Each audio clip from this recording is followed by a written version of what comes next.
गुरुजी, viewers कैसे हो आप सब। आज मैं एक सत्संग पेश करने वाली हूँ आप लोगों के सामने, क्योंकि एक आंटी जी ने मुझे एक सत्संग लिख के भेजा है। वो अपने दामाद जी के बारे में कुछ बताना चाहती हैं, क्योंकि उनको गुरुजी ने नाग रूप में किस प्रकार से दर्शन दिए वो लिख के भेजे हैं उन्होंने। तो मैं उन्हीं की ज़ुबानी में आप लोगों के सामने ये सत्संग पेश कर रही हूँ। शुरू करते हैं। ओम नमः शिवाय, शिवजी सदा सहाय। ओम नमः शिवाय, गुरुजी सदा सहाय। जय गुरुजी। सभी संगत को जय गुरुजी। संगत जी, मेरे दामाद अंकल ने मुझे अचानक से बताया कॉल करके कि अचानक से रात को उनका कॉल आया और उन्होंने कहा कि ऐसे ऐसी कंडीशंस आज हुई थी। आज गुरुजी मुझे दर्शन देने आए थे। हम लोगों ने जब उनसे पूछा कि क्या क्या मतलब किस तरह से दर्शन देने आए थे, आपको क्या लगा कि वो गुरुजी हैं, कैसे पता चला कि वो गुरुजी हैं।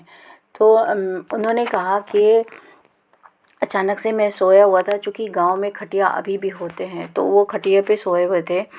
तो अचानक से पास में ही एक बिल्ली थी जो कि उन्होंने पाल रखी थी। तो उस बिल्ली के कुछ एक्टिविटीज़ अजीब से फील हो रहे थे उनको। वो लेटे उन्होंने देखा कि बिल्ली कुछ जैसे किसी से खेलते हैं ना, थपकी लगा करके वो इस तरह से किसी से खेल रही है। और उन्होंने देखा पता नहीं कौन है, किससे बिल्ली इस तरह से खेल रही है। और जब उन्होंने ध्यान से देखा तो कि वहाँ पे एक नाग देवता है।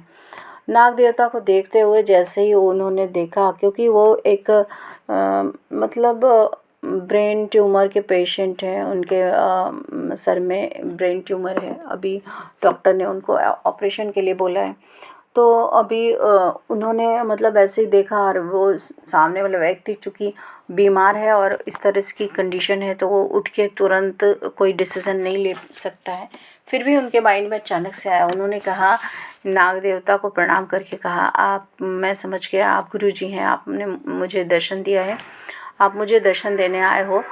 तो गुरुजी कृपा करके आप उन्होंने एक उनकी बहन वहाँ पे थी, तो बहन से कहा कि एक पीतल की थाली लाओ, और मंगवा के थाली को वहाँ पे रख दिया और कहा, गुरुजी अगर आप गुरुजी हो तो आप इस थाली में आके बैठ जाओ, क्योंकि मुझे हिम्मत नहीं है, मैं सांपों को नहीं मारता, मैं आपको नहीं मारूंगा, और मुझे हिम्मत भी नहीं है आपको मारने की या कुछ इस तरह के कार्य करने की।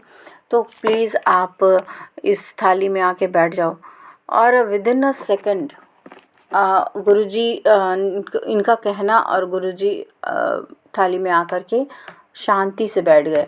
क्योंकि आपको पता है कि नाग देवता जो होते हैं वो इतने शांत नहीं होते हैं, वो लगातार फुफकार करते रहते हैं और फन उठा करके डसने की तैयारी में रहते हैं। लेकिन आप मतलब आप सोच सकते हो, वो शांति से आके उस थाली में बैठ गए। उनके थाली में बैठना कि हमारे जो दामाद जी थे, उन्होंने उस थाली को उठाया और उठा कर के घर से बाहर ले जाके रख दिया। और घर से बाहर रखते ही वो थाली से निकल के चले गए। बाहर में वो पहाड़ी एरिया है, तो उधर जाके वो पहाड़ों में गुम हो गए। इससे यही पता चलता है कि अभी जस्ट मैंने 333 देखा टाइम में, तो ये भी गुरुजी का ही नंबर है, एंजल नंबर 333। तो वो उन्होंने ये कंफर्म किया कि मैं गुरुजी हूँ, क्योंकि मैं तुम्हें दर्शन देने आया था। इसलिए क्योंकि जैसे उन्होंने ये रिक्वेस्ट की उनसे कि आप इसमें थाली में बैठ जाओ, और वो बैठ गए। बहुत बड़े आश्चर्य की बात है। तो इस तरह से हम मेरे दामाद अंकल को ब्लेस करने आए थे गुरुजी। और ये हमारे लिए बहुत बड़ा सत्संग है। क्योंकि किसी का इतनी आसानी से नाग से और उससे बच जाना मुश्किल होता है, लेकिन ऐसा हुआ। ये बस कल की बात है, मतलब परसों की बात है, 24 तारीख की बात है, 24 की रात। और ये हमारे साथ जो हुआ है, बहुत भाग्य से हमारे दामाद अंकल बच पाए हैं।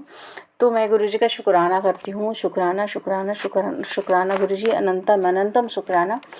तो उसके बाद मैं अपनी वाणी को यहीं पे विराम देती हूँ गुरुजी के मंत्र जाप के साथ। ओम नमः शिवाय, शिवजी सदा सहाय। ओम नमः शिवाय, गुरुजी सदा सहाय।